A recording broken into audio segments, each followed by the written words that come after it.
Täpselt nii, hooaeg on alles alguses. Maksim, on sul ka midagi Kirillilt küsida? Ja, et tegelikult, et kust kõik...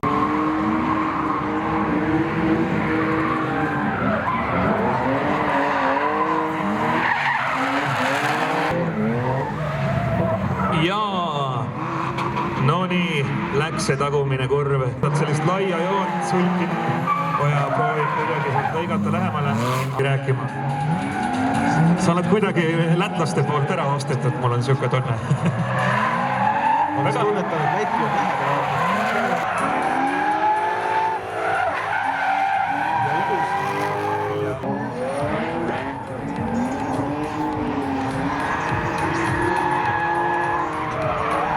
Ja toome siis endale. Ja oi, siin oli ärev hetk korraks.